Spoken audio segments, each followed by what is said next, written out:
noite a todas e todos. Agradeço enormemente o convite. Acho que me identifiquei muito com a fala da Jaque, porque estava recuperando, né, as informações para colocar na apresentação e vi que já são alguns anos, né, de trabalho. Então, é gratificante, né, para a gente poder vir apresentar tudo que já foi feito, né, e talvez até tirar alguns frutos daqui para que a gente possa encaminhar, né, novas etapas dessa luta, né. Bom, então, gente, eu fiquei aqui meio num sanduíche, tá? Vou confessar para vocês. Porque a gente não teve, né, entre as pessoas da mesa, um diálogo prévio sobre o que cada um apresentaria, né? Então, cada um fez a sua apresentação no escuro, né, vamos dizer assim, e agora tem o desafio aqui de fazer pequenos ajustes, né, com base no que ouvimos já dos colegas. Uma pena realmente que a Thalita não possa ficar. Eu já vou aproveitar e fazer esse comentário da apresentação dela. Ela falou, né, sobre os eventos extremos, né? Eu não lembro de ter ouvido ela falar, e talvez ela desconheça, né, o que foi o 11 de março de 2011.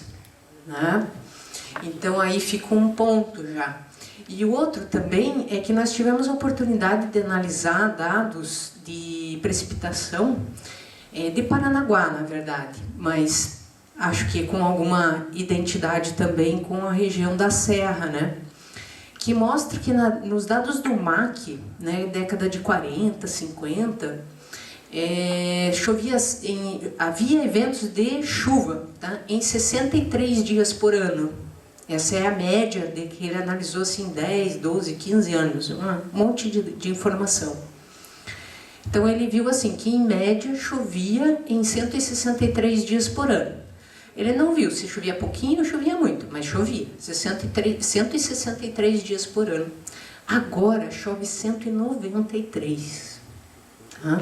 São duas dissertações, né? Uma da geografia e uma aqui do nosso programa, que pegaram dados ali de 2009, mais ou menos, para cá, e que mostram esse aumento no número de dias com chuva. Né? Então, aí já tem um pontinho a mais lá para aquela preocupação também das mudanças climáticas que a Thalita trouxe, né? Bom, então vamos lá. O Bruno falou que eu ia me apresentar, eu já comecei a falar antes de me apresentar, né? Então, aqui, ó, eu sou a professora Juliana, eu trabalho aqui no setor litoral desde 2011, né? E trabalho particularmente no curso de bacharelado em Ciências Ambientais, que tem esse maravilhoso centro acadêmico que está promovendo este evento, né? E no programa de pós-graduação em Desenvolvimento Territorial Sustentável, né? E eu digo isso para vocês, assim, e também sou representante da Universidade. A Jaque até já comentou com a gente, né, que nós fizemos essa moção de apelo lá no Conselho. Vou resgatar um pouco de como que foi esse processo, tá? Então, a moção ela foi aprovada na 7ª reunião extraordinária do Conselho, no dia 19 de maio de 22. Vejam, hoje é 20 e poucos de maio, né? Faz pouco mais de um ano que nós estivemos debruçados sobre isso e produzimos esse material. O GT da FEUEST ele foi um grupo de trabalho, então formado por conselheiros do Conselho Consultivo do Parque, com a finalidade de discutir esses impactos e empreendimentos sobre o parque e comunidades lindeiras, né? Teve como membros eu, né, a Anne Zugman, que está aqui presente também, está aqui a Anne, representando no Conselho do Parque, né, a ONG Mater Natura, a Audrey e a Jaque, representando as comunidades, o Clivor, que é representante da Prefeitura Municipal de Matinhos, o César e o Rodrigo, como representantes do ICMBio Parque Saint-Hilaire, a Mercedes, que é representante da Prefeitura Municipal de Paranaguá, no Conselho, e a Marili Miretsky, que é representante, era da ONG Anoé, acho que atualmente ela está como grande reserva, não estou muito certa sobre isso, mas na época acho que ela era ONG Anoé.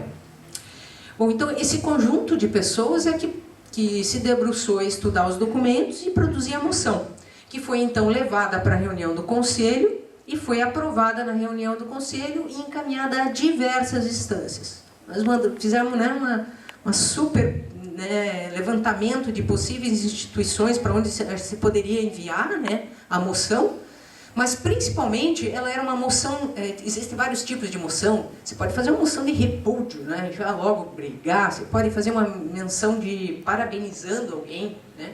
A nossa era uma moção de apelo.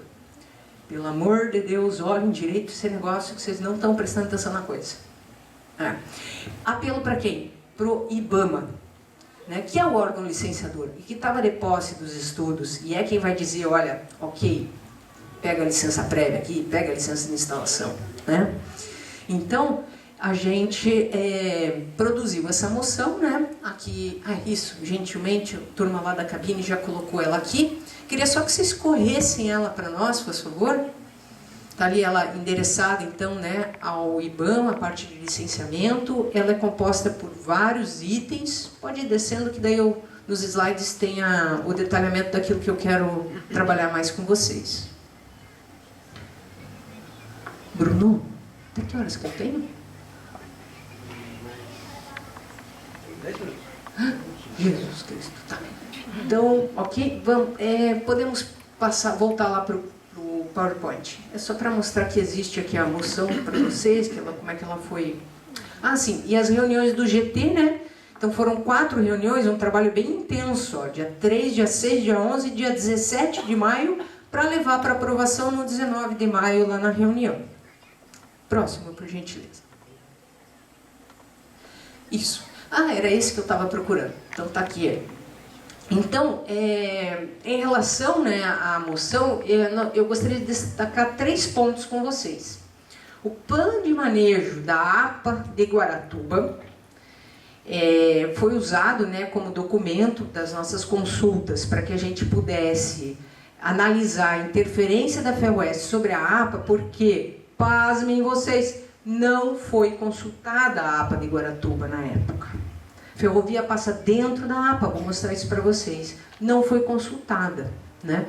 Então a gente fez um levantamento da influência que haveria, prévio, né, vamos dizer assim, e recomendamos na moção, ei IBAMA, você tem que ouvir a APA de Guaratuba, porque eles não estão sendo ouvidos, né? Assim como o Parque, né, Saint-Hilaire,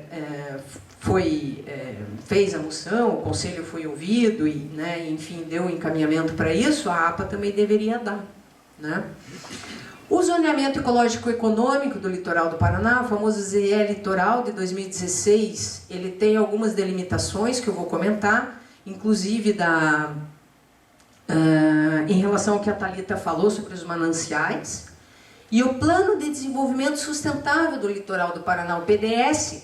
O PDS, gente, ele fez encaminhamentos, ele foi uma construção com participação social, né? Ele teve várias oficinas em diferentes municípios, ele agregou as pessoas, né? O ZE já não, né? O ZE ele já veio meio colocado de cima para baixo e tem as suas limitações nesse sentido. Porém, ele tem decretos que o regulamentam, então ele é lei. Ele vale como lei. E o PDS não é lei. Ele é só um documento, um plano, né, que visa orientar o desenvolvimento sustentável do litoral do Paraná. Mas ele teve a participação popular. Então ele tem essa força, tá? Vocês já vão entender por que eu estou dizendo isso. Próximo, por gentileza. Isso. Então, olha só. Analisando o plano de manejo da APA, nós observamos, está aqui o traçado, né? Sempre essa linha preta com esses risquinhos, que é o traçado da ferrovia, né? Que ela corta, por exemplo, essa área em azul, ó. Essa área em azul é a P2 do plano de manejo da APA de Guaratuba, que é a Zona de Proteção Ambiental 2. E que fala assim, a política nessas áreas é preservar espaços com função principal de proteger a biodiversidade, sistemas naturais ou patrimônio cultural existentes. Então ela deve ter normas e controle bastante rigorosas. E aí vem um projeto cuja ferrovia, cujo traçado passa cortando a P2. Né? Da mesma forma, área de proteção especial da Serrinha. Vejam lá na nossa legenda, Serrinha é o azulzinho claro aqui, ó. A ferrovia passa colada na área da serrinha, nessa face aqui principalmente, ó. Estão vendo? E é uma área mapeada como de grande fragilidade ambiental, tá? No plano de manejo da água. Ainda, nós temos as zonas de conservação 6, 7 e 8, ó, que admite a ocupação do território sob condições adequadas de manejo e de utilização sustentável dos recursos naturais. E aí fica a pergunta, o que é que o nosso estudo de impacto ambiental diz sobre essas zonas? Nada, porque ele também nem ouviu a APA de Guaratuba, né? Então, aqui está, ó, C6 vermelho, C7 marronzinho, C8 verde. Não sei se eu vou conseguir diferenciar as cores daqui, mas é esse marronzinho, toda essa parte aqui, ó, tá? Dessa cor aqui diferente, e esse aqui, ó. Tá bom? Então vejam, tem que ouvir a APA de Guaratuba, né? Então essa foi uma recomendação da nossa moção, porque é uma unidade de conservação que tem entre seus objetivos a conservação da biodiversidade, e nós temos aí várias zonas e áreas dela, segundo o plano de manejo, que estão sendo atravessadas, né, pela ferrovia, ou tem a ferrovia como limite. Próximo, por gentileza. Da mesma forma, comentei para vocês do ZEE, né? Essas áreas achuradas em azul aqui são mananciais.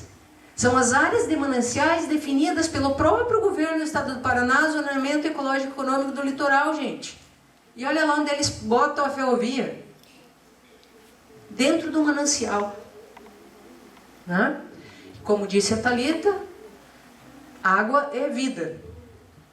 Né? E aí a gente está colocando em risco não só a questão do abastecimento humano, né, para as nossas diversas utilizações da água, mas também para a biodiversidade. Ainda nesse sentido, o ZEE, ele delimita essas zonas protegidas por legislação específica, ó, que correspondem a diferentes formações vegetais de Mata Atlântica e as próprias unidades de conservação. E aí a gente tem essa área em azul, em verde clarinho aqui, ó. Essa área em verde clarinho, ela é totalmente atravessada, né? Salvo alguns pontinhos aqui, no restante ela é totalmente atravessada pela ferrovia. E consta aqui, ó, como zona protegida por legislação especial. Próximo, por gentileza. Sim, aqui vou passar rapidamente, porque creio que o Rodrigo vai abordar isso também, né, Rodrigo? Do parque, né? É só para mostrar que, quando a gente olha a tabela das unidades de conservação lá no EIA-RIMA, eles dizem que o Saint-Hilaire está naquele intervalo de até 3 km de influência. Né? Então, que não haveria interceptação da ferrovia com o parque. Mas a gente observa que não é bem assim.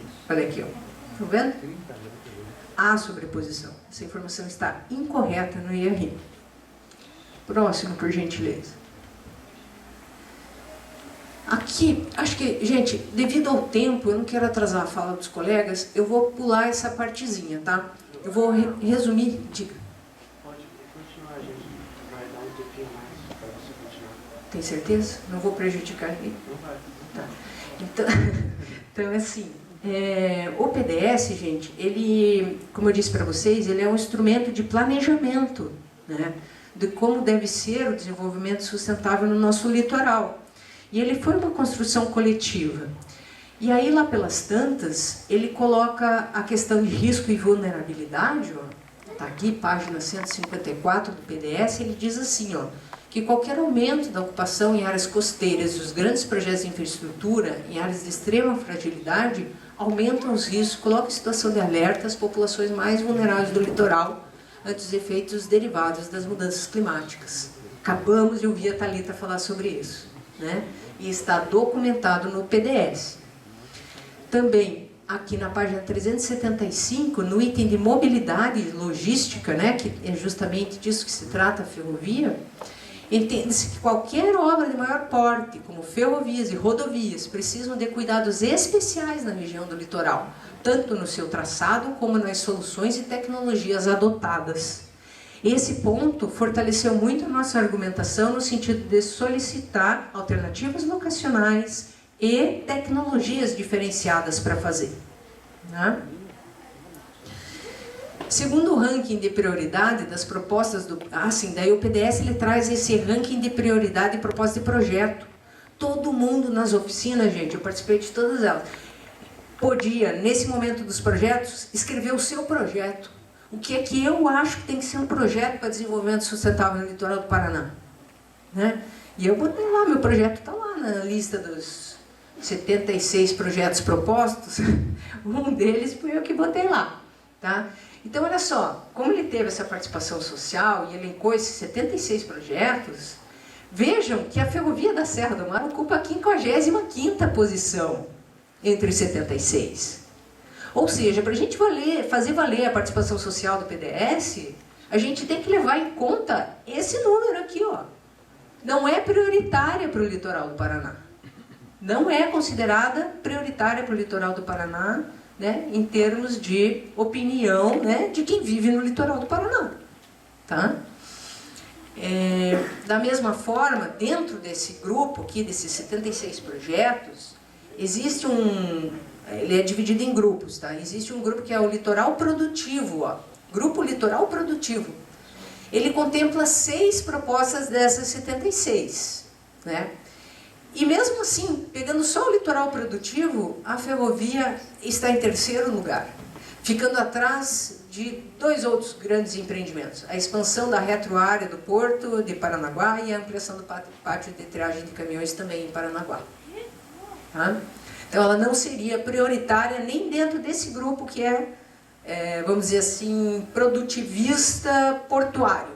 Né? Portuário, logística, transporte de commodities, essas coisas que rolavam nesse grupo. Próximo, por gentileza. Bom, então na nossa moção, olha, o que a gente pediu, né? São algumas coisas que eu vou destacar só o que está numa cor diferente aí, porque foi o que surgiu, né, dessas análises documentais todas, né? Então, maior participação social, olha, porque o PDS teve participação social, mas ele não está sendo ouvido ali, né? Então, que se garanta essa participação social e acesso à informação, né, durante o processo. Também, alternativas tecnológicas e locacionais, né, que eu comentei com vocês. Que o trecho 5 seja tratado de forma independente, olha, e sejam feitos estudos. Isso aqui é chave nesse processo. Porque, como eu disse para vocês, nós estamos carregando o piano nas costas. Né? A gente, atrás desses quase 40 quilômetros, a gente está carregando os outros 1.250. Né? Então, há uma pressão sobre nós nesse sentido. Né? Tipo, libera aí, que o resto do estado precisa disso, Mato Grosso do Sul precisa disso. Né? E aí faço minhas as palavras da Thalita, né? Quando passa a ferrovia, gente, quem está em torno dela não ganha nada. Quem vai ganhar está lá produzindo soja no interior do Brasil e exportando soja no Porto de Paranaguá. Quem está no caminho, né, só fica com os impactos. Né? Da mesma forma, aqui, que nós solicitamos que a APA de Guaratuba seja consultada, né, já que mostramos ali existe impacto direto sobre ela. Próximo, por favor. Aí. Bom, não vou judiar de vocês com essa tabelona, tá? Só quero mostrar mais 2 coisinhas. Estes aqui, ó, gente, essa coluna aqui, traz todos os impactos sobre o meio biótico. Ó. Vocês vão ver que está o Bzinho ali, né? Ou seja, meio biótico é fauna e flora e biodiversidade, de que se trata esse encontro. Então, são 15 impactos descritos, né? Temos aí interferência em áreas protegidas e zonas de amortecimento, alteração na conectividade, né, entre remanescentes e corredores ecológicos, supressão da cobertura vegetal, influência, né, sobre populações de espécies de interesse ecológico ou comercial, redução da biomassa, interferência em áreas de preservação permanente, as APPs, a Thalita também já comentou, aumento de risco de incêndio, alteração da fisionomia da paisagem, perda de habitat, aumento do efeito de borda, efeito barreira, né? A ferrovia como uma barreira, né, que não pode ser ultrapassada, né, por alguns animais, aumento nos atropelamentos de fauna, perturbação à fauna por ruídos e vibrações, isso muito estudado no EIA, exposição da fauna terrestre a produtos originários dos vagões, né, e aí a gente pode ter desde doenças, risco de acidentes com produtos, né, a empresa traz a intenção de transporte de granéis líquidos, tá? Acabamos de ter, né, ontem ou anteontem, um derramamento de um caminhão com vinagre lá na 376, contaminando as nascentes do São João lá em cima. Então, esse tipo, né, de coisa só piora tudo, né? O risco de acidentes, eu até botei ali embaixo, ó, ele como que potencializa muitos desses impactos aqui, né? Eu acho que ele não deve ser considerado como uma coisa à parte, sabe? Eu acho que ele é um multiplicador, um potencializador de muitos desses impactos que estão listados aqui. Ainda, né? Nós temos a exploração predatória de recursos naturais e o comprometimento dos habitats aquáticos em função de contaminantes e assoreamento e tudo mais que a Thalita já comentou, deveria estar escrito aqui também. O que eu quero que vocês vejam é o seguinte, um trecho 1, 2, 3, 4, 5, né? Isso aqui é um peso, tá? Que é calculado com base em atributos dos impactos. Cada atributo tem um peso e aí soma-se esse peso, esses pesos, né? Dos atributos do impacto. E dá esses números aqui, ó. Então, 100 é o máximo. Então, muito alta. Ó. Então, esse impacto aqui tem significância muito alta. Então, observe que para o trecho 5, nós não precisamos olhar um por um, mas no trecho 5, esses 15 impactos do meio biótico quase tem uma predominância, né, de significância muito alta. Aí nós temos alguns alta e temos média. Mas para nenhum nós temos muito baixa ou baixa. Né? Nós estamos aí com 2, né, no média e o restante do médio para cima em termos de significância, né, do impacto sobre o meio biótico, ou seja, sobre a biodiversidade, né? O que é bem... chama atenção, sabe? Chama atenção de um olhar um pouco mais cuidadoso para o trecho 5. Próximo, por favor. E aqui, ó, foi uma tentativa deles de fazer uma tabela de sinergia. Aquilo que eu falei para vocês, ó, sinergia com atividade. Vejam o azulzinho que é a sinergia, olha.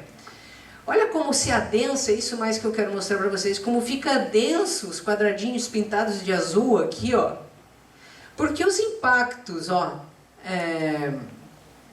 bióticos, né, cruzando com impactos bióticos, eles se somam, olha, eles interagem um com o outro, produzindo até outros impactos.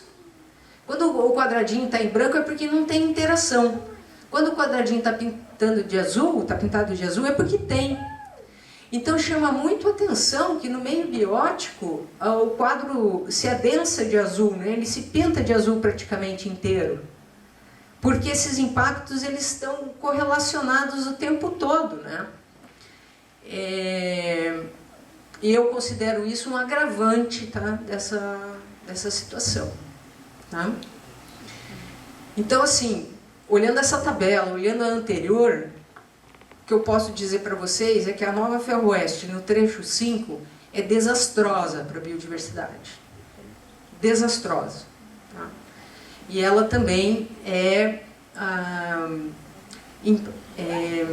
ela impacta aqueles espaços que justamente a gente como nação, né, escolheu para conservar a biodiversidade, que são as nossas unidades de conservação, nossas áreas de preservação permanente. A gente delimitou esses espaços para conservar a biodiversidade, né?